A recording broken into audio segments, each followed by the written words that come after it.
Bienvenidos a este canal. Aquí encontrarás temas relacionados a la Biblia. Tu palabra dice que aunque pase por el fuego no me quemaré. Eclesiastés representa la dolorosa autobiografía de Salomón, quien, durante gran parte de su vida, desperdició las bendiciones de Dios en su placer personal en lugar de la gloria de Dios. Libro de Eclesiastés. Introducción. La Biblia nunca evade las verdades dolorosas ni las preguntas difíciles. Eclesiastés considera cómo encontrar significado en la vida, dada la aparente naturaleza fútil de todo. Este libro no permitirá que el lector se escude en respuestas superficiales. Tampoco responde al problema consolándonos con frases vacías. Al contrario, su lema es «Todo es vanidad». Sin embargo, al obligarnos a afrontar la frivolidad de la existencia humana, nos guía a una vida libre de propósitos vacíos y recompensas engañosas. Circunstancias de la redacción del libro. Según Eclesiastés, el autor era el hijo de David y rey de Israel que gobernaba desde Jerusalén. Asimismo, en el capítulo 12 del libro de Eclesiastés, versículo 9, alude al autor como escritor de proverbios. Por tanto, parece tratarse de Salomón. Muchos eruditos opinan que se escribió demasiado tarde en la historia de Israel para que él fuese el autor, ya que fechan el libro al menos 500 años después de su reinado. Sin embargo, hay pruebas claras de que el libro fue escrito durante la época de Salomón. Contexto histórico. Eclesiastés forma parte de la literatura sapiencial, es decir, de los libros de la Biblia especialmente dirigidos a ayudar a los lectores a afrontar los asuntos prácticos y filosóficos de la vida. Está arraigado en la literatura sapiencial de Egipto y Babilonia.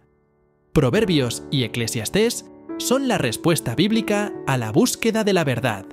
Proverbios trata de la sabiduría básica que da al lector principios fundamentales para aplicar en la vida.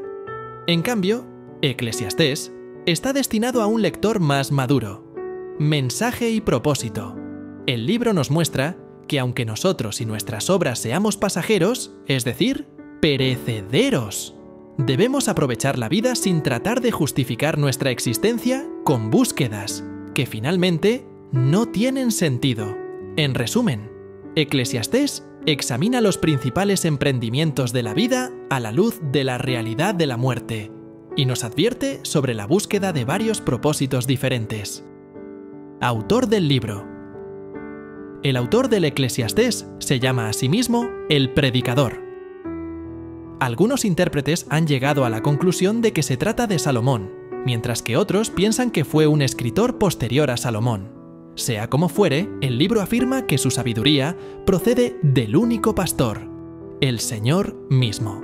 En un mundo caído hay muchas preguntas dolorosas y complicadas, pero el mensaje del Eclesiastés es que hay una respuesta. Esa respuesta no es fácil, pero es sencilla. Teme al Señor. Aunque este mundo está lleno de opresión e injusticia, al final les irá bien a los que temen a Dios y no les irá bien a los malvados. Estructura del libro.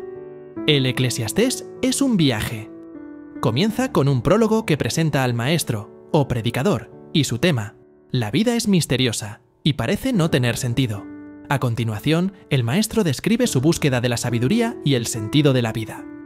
Una búsqueda que acaba en frustración.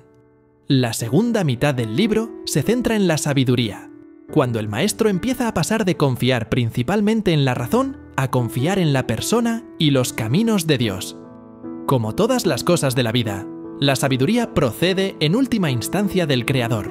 Un epílogo resume las palabras del maestro y la lección principal de su búsqueda. Teme a Dios y obedece sus mandamientos. Temas del libro de Eclesiastés.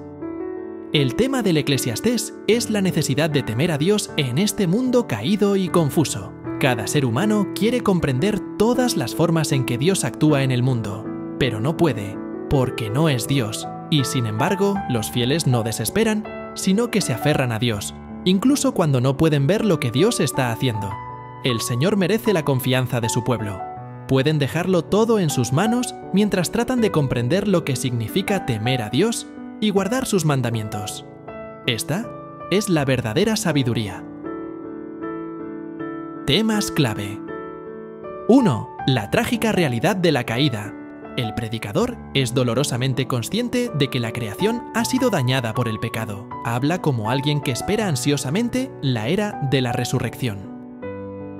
2. La vanidad de la vida. El libro comienza y termina con la exclamación: vanidad de vanidades. Todo es vanidad. La frase ilustra algo fugaz y escurridizo. Todos los esfuerzos y placeres de la vida terrenal son solo temporales. Cuando uno ve las consecuencias del pecado en este mundo caído, queda sumido en la más absoluta frustración, ira y tristeza. Cuanto más se intenta comprender la vida, más misteriosa se vuelve. 3. El pecado y la muerte. Al pecar, los seres humanos perdieron la justicia que originalmente tenían ante Dios, y por tanto, todas las personas son pecadoras. La muerte fue el resultado de la caída. El predicador es muy consciente de esta terrible realidad que afecta a todos. 4. La alegría y la frustración del trabajo. Antes de la caída, Dios le dio a Adán un trabajo que realizar, pero parte del castigo de su pecado fue que su trabajo se volvería difícil. Ambas realidades se reflejan en la experiencia del predicador, que encuentra que su trabajo le satisface. 5. El disfrute agradecido de los buenos dones de Dios. El predicador dedica mucho tiempo a comentar las retorcidas realidades de un mundo caído, pero esto no le ciega ante la belleza del mundo de Dios.